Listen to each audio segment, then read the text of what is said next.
Hello guys, hello everyone. How are you doing? Well, let us solve some puzzles and talk. Yesterday I was out and finally I got the chance to, just go out and step out and just visit Mother Earth, Mother Nature, and I had a wonderful time to be honest. It was just wonderful. After all, we don't get to travel so much due to the pandemic, and yeah, it was just a wonderful experience. And I understand, like many of my friends are just stuck at their home and they don't feel motivated and they don't feel that kind of that kind of feel they don't get that kind of a feeling when they play online chess. And I understand, and I think I completely agree with you that online chess is not the future of chess. After all, there is cheating and other aspects that are just instant turn-offs. They just turn you off, and it's not as fun. Obviously, you don't get the chance to travel and eat stuff, meet new people.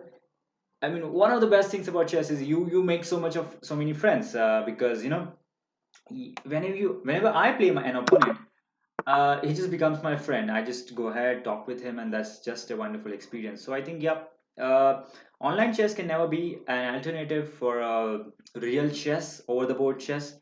But for the moment, that's what we've got, and we have to adjust for a few months, years. I'm not sure, but we have to basically get used to whatever you have and make the best out of whatever you have. Anyway, let us solve some problems. Actually, I have a Facebook group, and with like 26,000 people, I have asked them to ask me any question, and I've answered them questions. I'm also going to answer some of their questions over here. So, yeah, and also solve some problems at the same time. Yeah, so one of my friends asked me, how do I stay motivated during this time?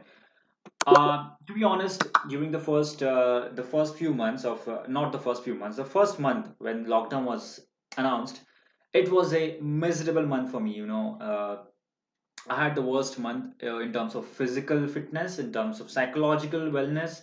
I was just sleeping and spending my time just completely wasting. I was completely demotivated because I had just won a very important event and I was to be qualified for a big state event, but suddenly I've been preparing very hard, and suddenly all of that got postponed, and then it turned out that we might not play over the butchers for another year or so, and it was a really bad patch for me. That 1 month or so, it was really bad for me.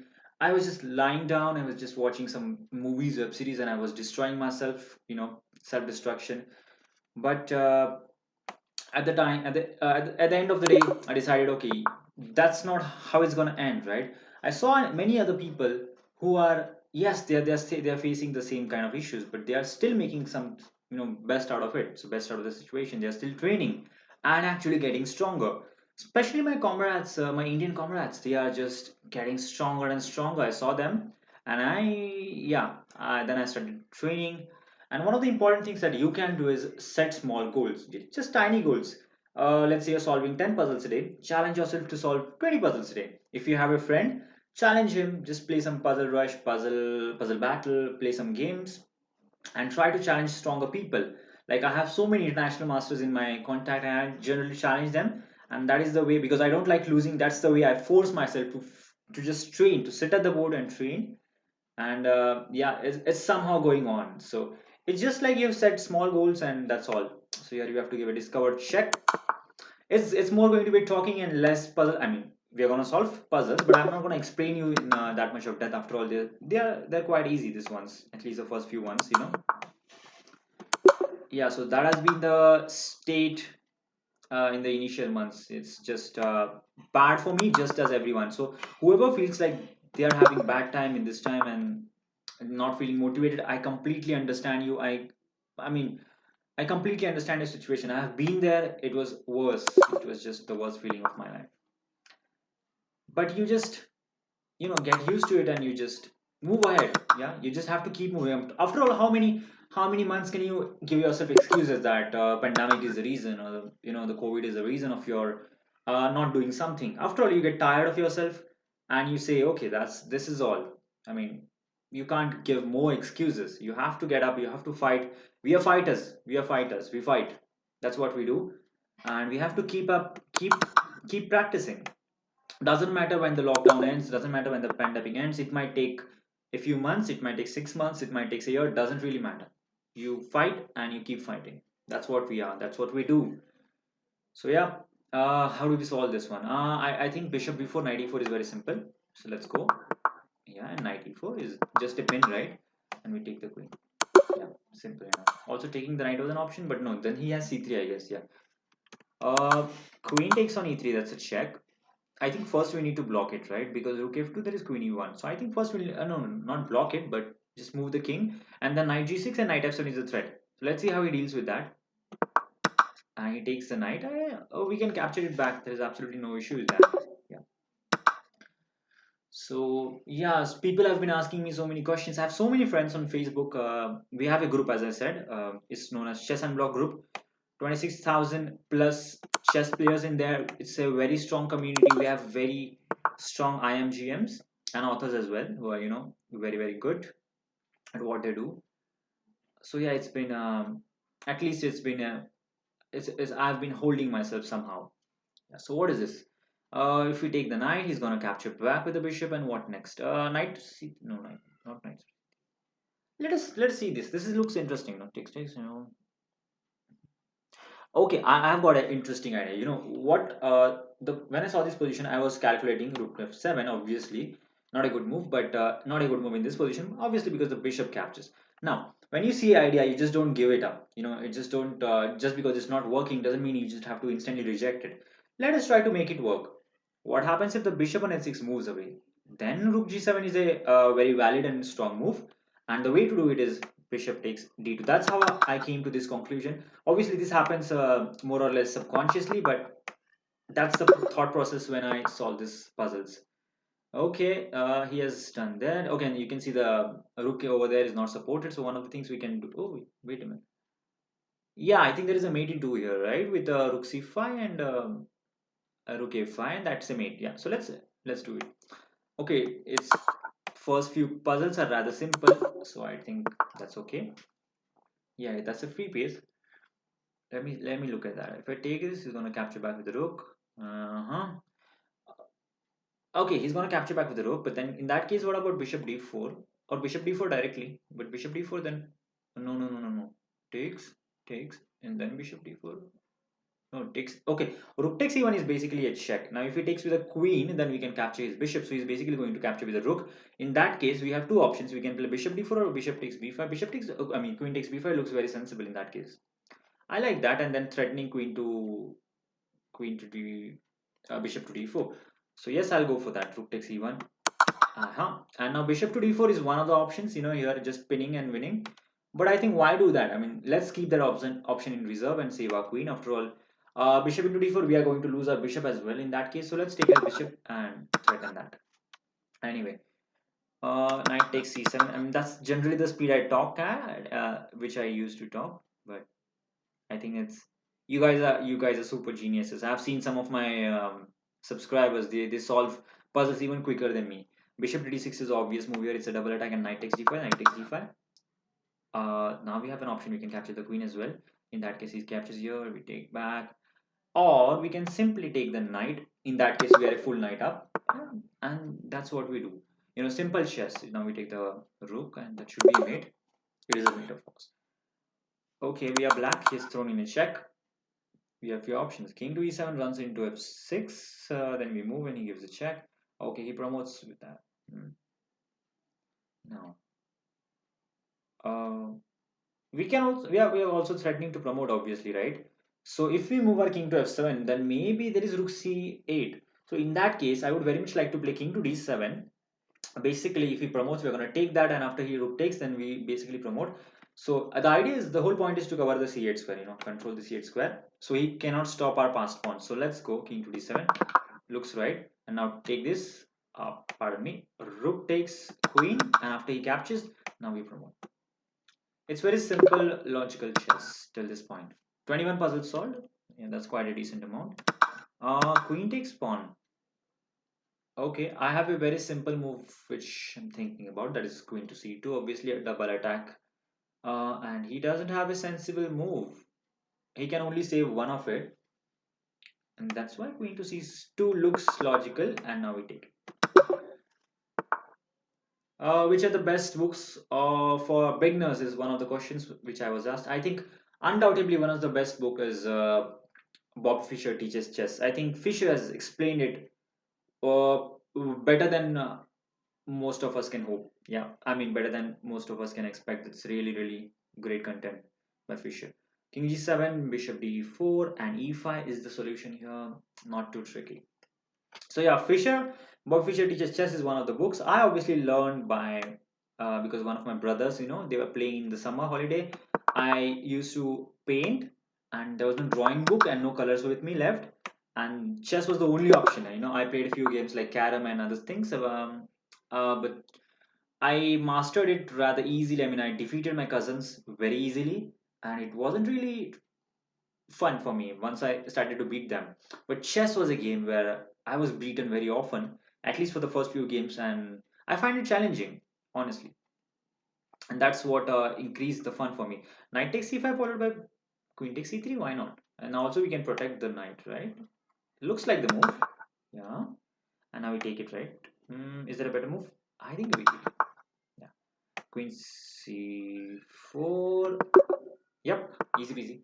Okay, he goes over there. E3 looks like a very natural move, obviously. Now, if it takes, we're gonna capture back. So E3, maybe.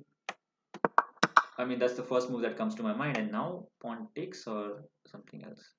Pawn takes. Yeah. We have two options. Both are wonderful. Rook takes is good, but why? Okay, rook takes is the correct one because obviously we need a knight to protect the queen. So let's go rook takes. After all, at the end will be a piece of. Yeah. Apart from Bob Fisher Teaches Chess, I think there is another very good book by Silman. You can also study books by players like Yasser Seravin. Brilliant, brilliant. I love his analysis. He goes into the very depth of the position, explains you in very great, I mean, in great detail. So I love it. Definitely worth reading. So I mean, there are so many books. You can rely on most of them. So if I take the knight here, he's gonna capture queen takes h5 using the pin over here. You can see there is a pin over here, and he's generally threatening to take the knight. So one of the things you need to do is ask yourself what are the threats in the position, and that's the way you avoid the threats and also correctly find the solution. Now I can take the knight, but I can do it at other time as well. I can play knight f4, and then I can capture. I'm threatening the queen. I'm also threatening the knight. If the knight moves, I'll just capture it back, or I can actually throw in knight takes e to check. So knight f4 is the absolute best move in the position, and just take this guy, and that wins. Yeah, I mean the most of the puzzles are very logical and simple in a way. How to solve this one? Uh, let's see. Knight to f3, bishop takes. Okay, we always look for check moves, right? So knight f3 is the first move that came to my mind because it is a check. You always look for checks. So bishop takes is what he does, and now queen to g3 is something interesting. Now he goes back, and bishop to e3 is one of the moves should work absolutely great. Yeah, because the dark squares are so vulnerable that this should just work, and he should drop more material afterwards. Okay, 27 puzzles solved. Now how to solve this one? We can directly start pushing a pawns, but the b7 pawn is the issue, right? So just putting our bishop at d5 is also nice. I like that because the we can handle the b pawn with our king, and we can handle the f pawn. But wait a minute. If we move our bishop to d5, he goes king to g5, and that's an issue. So let's go forward. He takes, we push forward, he pushes forward. Yeah, I think we are going to promote just in time. So let's go forward. Stop that pawn. That's an immediate threat. Now we have options. We can take or we can push forward. I think pushing forward is the most sensible move. As promoting as quickly as possible. That wins. Yeah, easy peasy. This is also very easy. You just take the bishop and knight takes, and there is queen f5 check. Let me show you. It's like loose pieces drop off. There is a very common saying in chess that whenever there is a loose piece like knight on a3, we can generally pick that up using tactics, win those pieces. Takes. Okay, I think one of the moves that come to my mind are like knight to d5. In that case, we'll also open up the rook and queen. So knight to d5 is the obvious first move in my opinion. Now, rook takes e5 would be a mistake probably. I'm not sure if it's a mistake, but obviously he has knight to f3. And why go into such an unnecessary complication? Just queen takes, no pins at all, no, and just simplify position. Whenever you're winning, you can simplify the position. That's always a great idea. Takes, takes, takes. Just take the guy, right? Why not?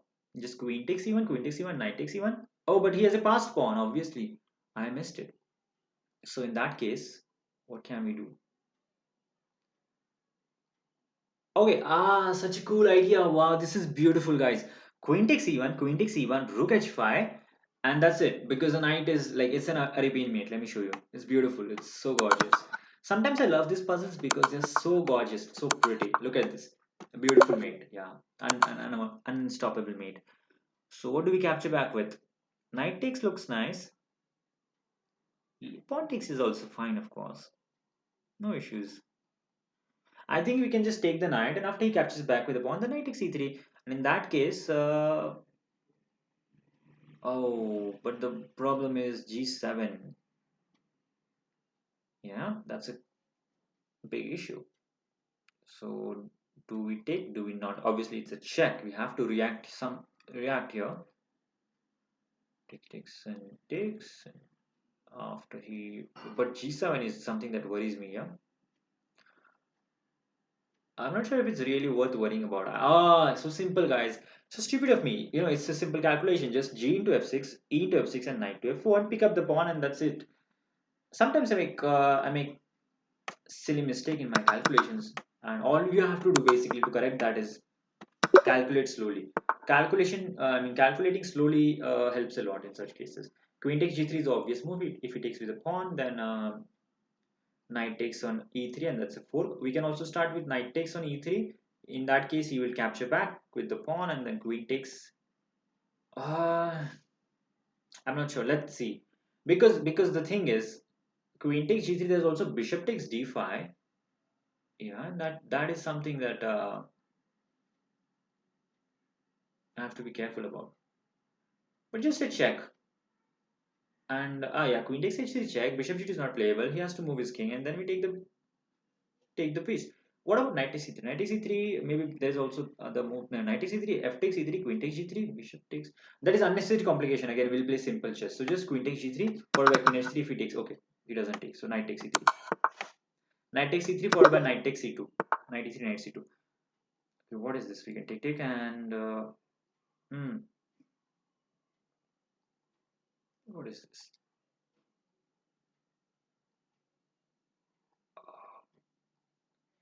Loose pieces drop off as usual is the saying here again. But which loose pieces? Let me think. Let me think. I need to think as well.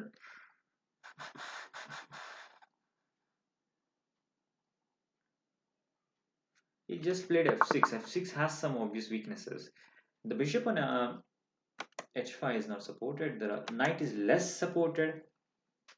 What are the tactical ideas that can occur over here?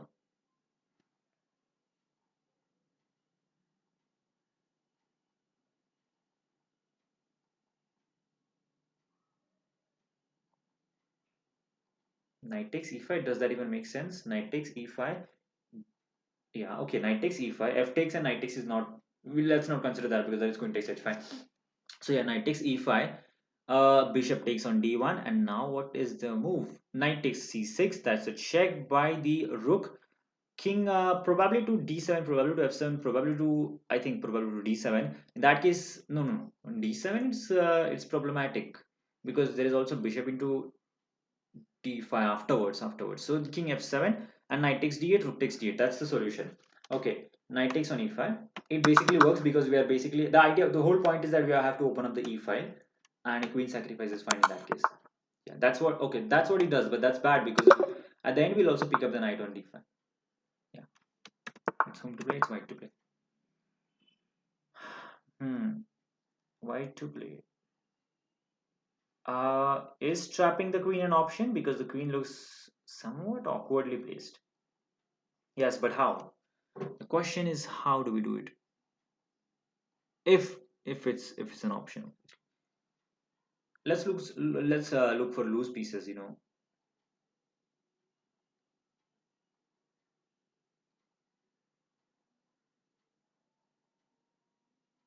sticks. mm, f4 or e5.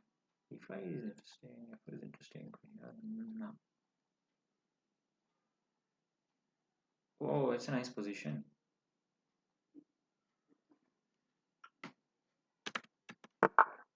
Just move this pawn here. This one I feel is not so clear. Maybe some of my subscribers have already found the answer. Very sharp at tactics, I know them. Mm, e4. I mean, to me, I would have played e4 in a as a move.